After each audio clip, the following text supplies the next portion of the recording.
O Campos Neto errou o tempo todo. Assim, eu não vou nem detalhar. Primeiro, vamos pegar o que ele recebeu. O que ele recebeu do Banco Central anterior? Né?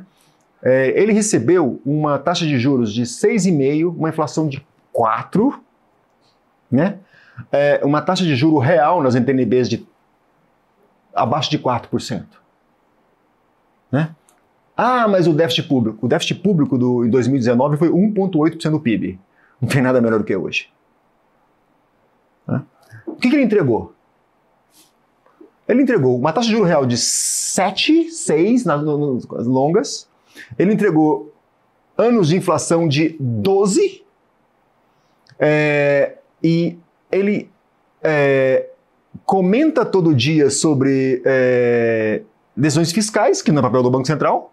Ou seja, se o governo não deveria comentar sobre as decisões do Banco Central, o Banco Central não deveria se abster de comentar sobre a situação política. O Banco Central tem que usar as decisões políticas, as decisões fiscais, nos seus modelos de inflação. E os modelos de inflação do Banco Central hoje indicam uma inflação na meta. A desancoragem é feita também pelo que o Banco Central diz. E quem trouxe acho que criou... Acho que o Brasil, sabe, o Brasil foi lá, pegou uma piscininha de plástico, jogou água e está se afogando na piscininha de plástico. Tipo, não existe uma crise importante a ser discutida. Essa discussão, eu acho...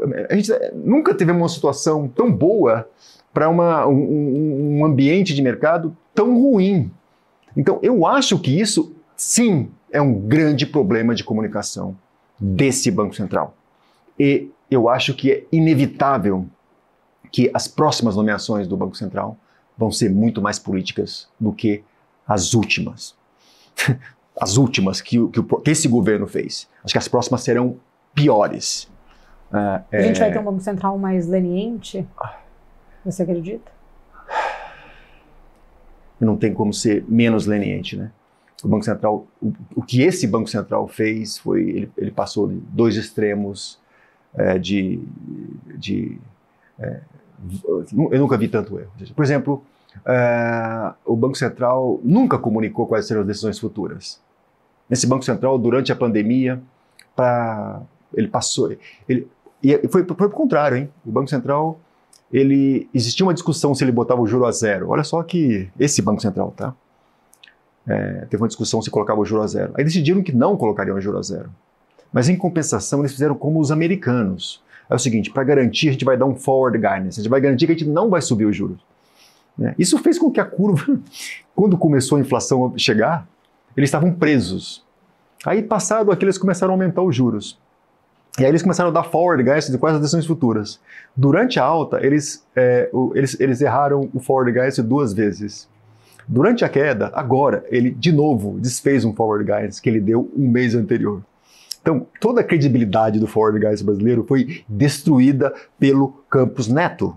Ele errou 3 vezes. Ele desfez as reuniões, os forward guidance escrito na ata e no comunicado de um mês antes em reuniões privadas. Isso é inaceitável. Deveria ser proibido reunião privada de diretor de Banco Central. Agora eles estão querendo fazer isso. Para os próximos, né? Para eles continuaram. Então, por isso que eu não tenho como. Olha, nunca tanto foi dado para alguém e tão pouco foi devolvido do Banco Central. Todo mundo fala do Tombini, né? Mas o Tombini nem era do Banco Central. O Tombini era um funcionário público que comunicava ao ministro da Fazenda e pedia autorização para ele as decisões que iam tomar. E essas decisões vazavam para o mercado, né?